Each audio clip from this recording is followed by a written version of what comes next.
दोस्तों क्या हो अगर आप इस पूरी दुनिया पर अकेले हो जाएं।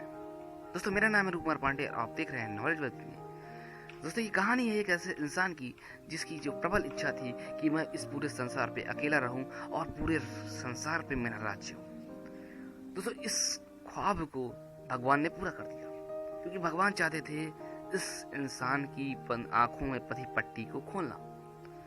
वह बहुत ही प्रसन्न हुआ, उसे लग रहा था कि मैंने संसार की सभी चीजें पा ली हैं।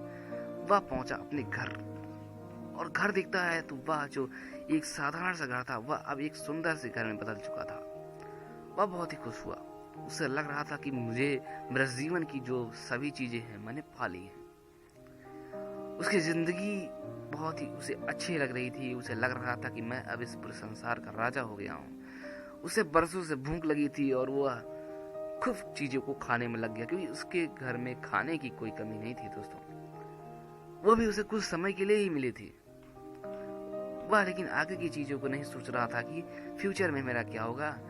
वह चीजें खाता गया, अन्य तरह तरह की चीजें बनाता गया और खाता गया और सोता गया।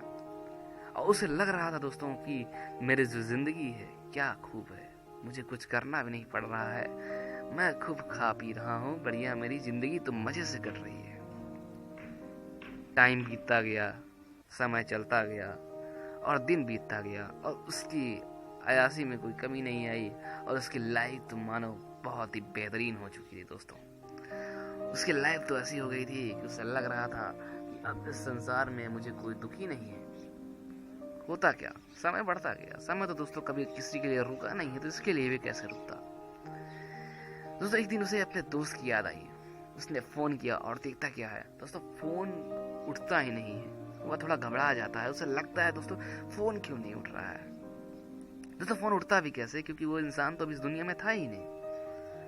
दोस्तों फिर उसे एक दिन होता क्या है कि वह अपने गैलरी में खड़ा था और बाहर दिखता है कि बाहर कोई आदमी नहीं दिख रहा है। फिर भी वह थोड़ा बहुत घबराता है, लेकिन सोचता है चलो ठीक है कोई बात नहीं। दोस्तों घबरा तो वो बहुत ज्यादा तब जाता है जब लगातार फोन करने पर भी उसका दोस्त फोन नहीं उठाता। तो वह तेजी से अपनी कार की तरफ भागता है और सीधा उसमें बैठता है, अपने दोस्त से मिलने के लिए निकल पड़ता है दोस्तों वो धीरे धीरे चलता रहता है। रास्ते में अचानक वो देखता है कि कोई दिख नहीं रहा है। वह सोचा था कि मैं रास्ते में जाके कुछ अपनी जो सब्जियां हैं या जो सामान घर में खत्म हो गए हैं वो भी खरीद लूंगा, लेकिन दिखता क्या दोस्तों, बाजार तो पूरी तरीके से खाली है और वहां कोई है ही नहीं। वह और तेजी से घबरा जाता है दोस्तों, बहुत तेजी से घबरा जाता है। उसे दिखता है कि कोई है ही नहीं। वह अब इस बातों को धीरे धीरे समझ जाता है कि अब मेरे अलावा इस दुनिया में कोई इंसान नहीं बचा है दोस्तों। वह बहुत घबरा जाता है और तेजी से भागते भागते जाता है एक पार्क की तरफ, जहाँ पे वो हमेशा जाया करता था। बस उसका वहां तो कुछ न कुछ लोग दिखेंगे, लेकिन ये क्या दोस्तों, वहां भी कोई नहीं है दोस्तों। अब वह और घबरा जाता है और गहरी चिंतन में लग जाता है कि मैंने बहुत बड़ी गलती कर दी है। लेकिन उसको यह रियलाइज करने पे बहुत देर हो चुकी है दोस्तों। अब इस चीजों से कोई फायदा नहीं था, क्योंकि अब जो लोग थे वो तो चले गए थे।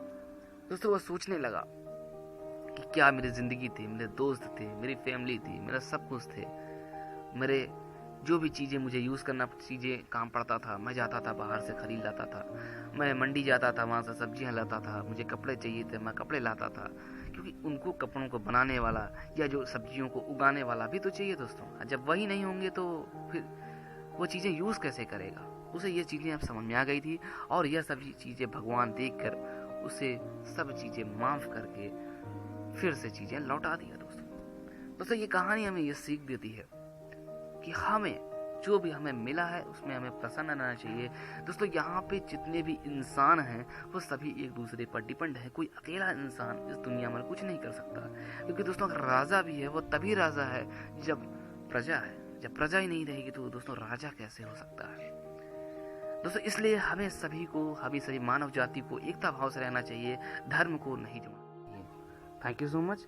आई थिंक आपको ये वीडियो पसंद आया होगा। इस तरह की अन्य वीडियोस के लिए इस चैनल को जरूर सब्सक्राइब करें। Thank you so much.